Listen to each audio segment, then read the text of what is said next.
Kwenye tuko ni sehemu ya hewa bora ya pili. Ndio sehemu tuko mwayo.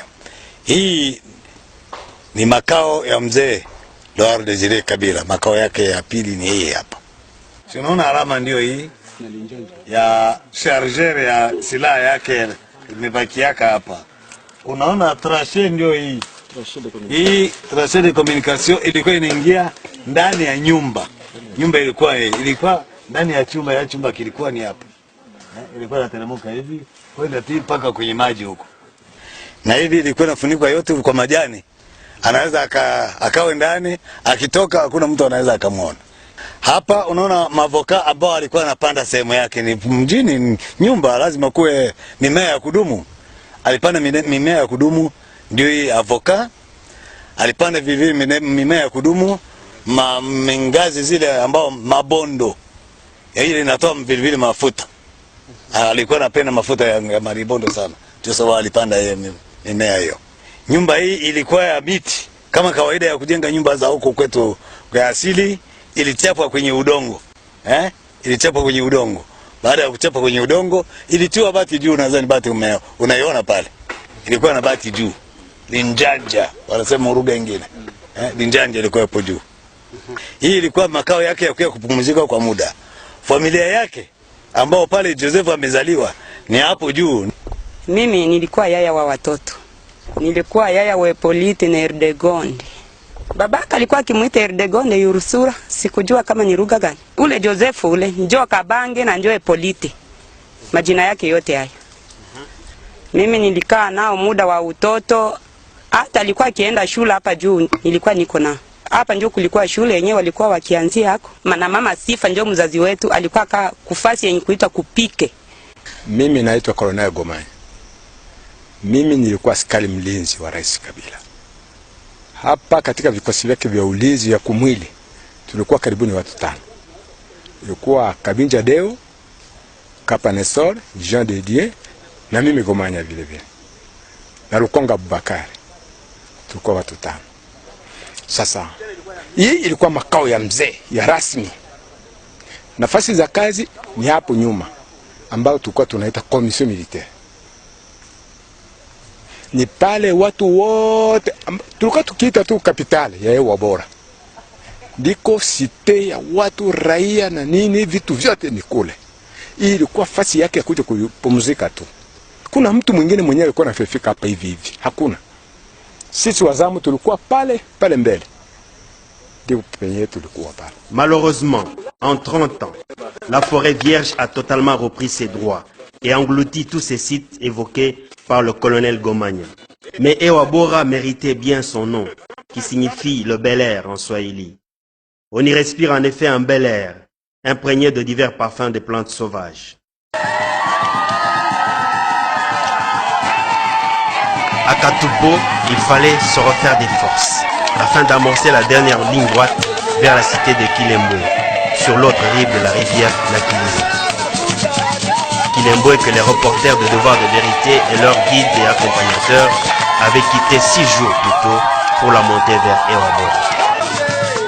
Après une longue marche de plus ou moins 200 km sur les traces du maquis de Laurent Désiré Kabila, les reporters sont restés près d'un mois à Kilembo afin d'interroger et recueillir divers témoignages sur Laurent Désiré Kabila et les réalités du maquis de Ewa Bora. Laurent Désiré Kabila n'a pas été qu'un homme politique. Malgré son intense activité politique et militaire, l'homme avait aussi une vie familiale dans son maquis de Ewa Bora. Quelle était sa famille et comment s'y prenait-il pour la protéger des services de sécurité de Mobutu? Toute sa famille vivaient donc en clandestinité. Ils étaient au maquis ou dans les pays voisins. Et alors, il fallait respecter quand même l'hospitalité de ces pays-là pour les éviter des amis avec le gouvernement zaïrois à l'époque. Mwanzo kulikuwa na watu walikuwa nafika karibu ya mzee. Yaani mwaka wa 1967 ambao walikuwa kuingia humu kwa mapinduzi. 68, 69, miaka yote hiyo alikuwa anasaidiwa na watu 3. Wenyewe walikuwa wanamsaidia kumpikia chakula, kwanza kuona kubeba. Ile wakati haya alikuwa bado hajaoa, na alikuwa anakula nini? Alikuwa anakula hasa chakula cha mabango, miogo ambao ni miogo na unga wa mahindi, ndio yenyewe alikuwa anakula yeye. Wenyewe walikuwa msombea chakula ni Fazile na Asani na Ogiste Munganga. Kwa kufika pa nyumba yake ilikuwa shida. Mtakuja kubaki hapa na nyumba yake iko pale mbele. Lakini haona uwezo wa askari kufika pale. Pale ile kufamia yake tu.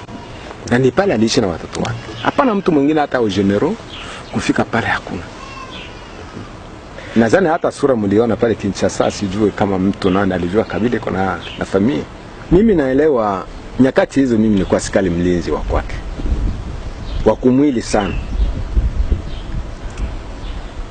Na wakati alibaki na mama Sifa, alioa mama Sifa, wakaendelea kubaki kama vile bibi na bwana. Kulizalika mimba yake ya kwanza, mama Sifa alizaa mapacha. Huyu ambaye tunamuita kwa leo ni Rais Joseph, pamoja na dada yake kwa jina ya leo anamuita Jeanne. Ni wale niliona wakati nilikuwa katika hali ya ulinzi pale kwake. Mimi niliona Joseph Kabila. Saa tuko tunavalishwa mapete, njo nilimuona bote bawili banakuja beko na kimo kidogo, banababeba bote kumikono hivi. Njo wakati wangu wa kuwaona, sababu balikuwa banabakia fasi ya pembeni sana, balikuwa banafichwa kule. Njo pale tulihakikisha kujua kwamba, nilihakikisha kusema kwamba Sifa alikuwa na mimba. Tukasikia tetezi kusema kwamba Sifa anakuwa na mimba, na baadaye wakati balizalika ikaonekana kama Sifa anazala watoto wawili, nikawaona wangali wachanga. Pale kuile lupango yenye kuitwa Kupike de la Revolution, sikuonaka sura ya mtu mwingine ama rangi ama kivuli. Na akifika pala anenea kufungwa ama kuwawa, sababu ilikuwa mkataba na sheria kubwa sana. Mama Sifa alipozala, Mzee Kabila baba akaita baba yangu mzazi, akamwongelesha habari ya kwamba nipatie mtoto yako mmoja anisaidie kazi. Baba akaja kunichukua kwetu na akanipeleka kulupango ya Mzee Kabila. Tukaenda kufika kule Kupike kwenye tulikuwa tunatwangia ile miindi na kufanya mafuta. Mama alishazala, anakuwa na watoto wawili. Ule dada yake ndio mkubwa, alikuwa anaitwa Erdegonde. Joseph alikuwa anaitwa Epolite Kabangi. Ndio majina yao ya utoto na waelewa nayo hiyo. Tulisoma naye pale kwa Institut Safi Mama Njenje. Klasi yetu walikuwa wanaita section gardienne. Tulikuwa pale naye pale pamoja na mwalimu wetu Astrida, tulikuwa tukisoma naye pale Ewa Bora. Alafu alikuwa angali mtoto sana. Tulikuwa tunaikala naye kiti moja. Wakati tulikuwa tunasoma nao pale masomo moja, tulikuwa na ule dada yake walikuwa wanamuita Chungwe de Gonde. Yeye rais wa Jamhuri ya Kidemokrasia ya Kongo Joseph Kabila. Ile wakati tulikuwa tunamuita Kabange Epolite Joseph. Alafu tulisoma naye somo moja, tunaishi mzuri. Alikuwa mtu mpole sana, alikuwa hapendi kusema, alikuwa hapendi kuona watu wanagombana. Kila mtu akigombana, yeye anakuwa tayari pale kwa kuamua kabisa. Mzee Laurent Desire Kabila, kwake haikukuwa kila mtu wa kufika ovyo ovyo. Mpaka uwe ule mtu banakuaminia sana, banakupenda zaidi, ndio unafika. Jina yake ya kiodari, ile tulikuwa tunamuita Mwavi Mwazambale. Joseph na Erdegonde.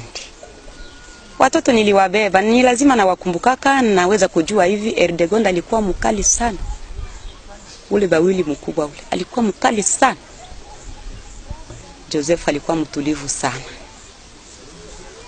Tangia utoto wake alikuwa mtulivu.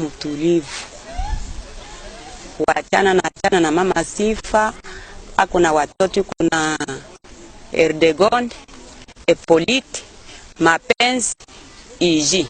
Mzee alikuwa na watoto wengine. Mbele ya Joseph mzee alizaa kabla ya rebellion, angali kwa mwingine ndio kunya alizalia huko. Tulisikia hivyo. Alizaa mtoto wa mwanamke sijue Jeanne. Jeanne ndio tulisikia mtoto wake mwingine alizalia kwa mbele kabisa maafa ya mapinduzi. Hayaingiza umaki. Ndio aliwahi kuzaa Jeanne sijue na ndugu zake ambao Niliwahi kusikia kwamba alizaa watoto 3 wa kike tu, ndio yenyewe alizaa.